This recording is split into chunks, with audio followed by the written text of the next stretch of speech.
দেশব্যাপী ধর্ষণ ও নারী নিপীড়নের ঘটনার সুষ্ঠু তদন্ত ও ধর্ষকদের দৃষ্টান্তমূলক শাস্তির দাবিতে দিনব্যাপী উত্তাল ছিল ঢাকা বিশ্ববিদ্যালয়। এদিন ধর্ষকদের শাস্তি হিসেবে প্রকাশ্যে মৃত্যুদণ্ডের দাবিতে বিক্ষোভ করেছেন ঢাকা বিশ্ববিদ্যালয়ের বিভিন্ন বিভাগ সহ বিভিন্ন প্রতিষ্ঠানের শিক্ষক শিক্ষার্থীরা। বিক্ষোভের সমাবেশ থেকে ঢাবি শিক্ষার্থীরা বিশ্ববিদ্যালয়ের একাডেমিক ক্লাস পরীক্ষা বর্জনের ঘোষণা দেন। এই সময় শিক্ষার্থীরা স্লোগান দিতে থাকেন, we want justice, hang the rapist. আমার সোনার বাংলায় ধর্ষকদের ঠাঁই নাই।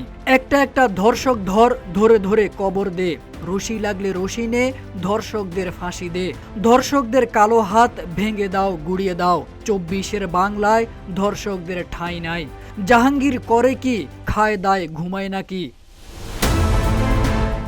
ধর্ষণের প্রতিবাদ ও ধর্ষকদের সর্বোচ্চ শাস্তির দাবিতে ঢাকা বিশ্ববিদ্যালয়ের ৩৬টি বিভাগ পুরোপুরিভাবে তাদের ক্লাস পরীক্ষা বর্জনের ঘোষণা দিয়েছে। অন্যদিকে ধর্ষকদের শাস্তির দাবিতে বিক্ষোভ সমাবেশে স্বরাষ্ট্র উপদেষ্টার পদচ্যুতির দাবি জানিয়েছেন ঢাকা বিশ্ববিদ্যালয় শিক্ষক নেটওয়ার্কের নেতারা। এছাড়াও ঢাকা মেডিকেল কলেজ ও বিভিন্ন স্কুল কলেজের শিক্ষার্থীরাও বিক্ষোভ সমাবেশ করেন।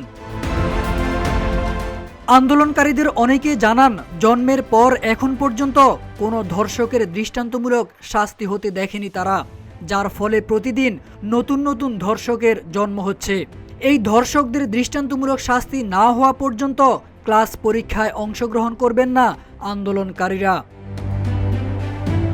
তারা আরও জানায়, বিভিন্ন দীর্ঘসূত্রতার মাধ্যমে ধর্ষকদের যথাযথ বিচার হতে আমরা খুব একটা দেখি না, যে কারণে ধর্ষকরা বারবার এই ধরনের ঘৃণ্য কর্মকাণ্ড করার দুঃসাহস দেখিয়ে যাচ্ছে।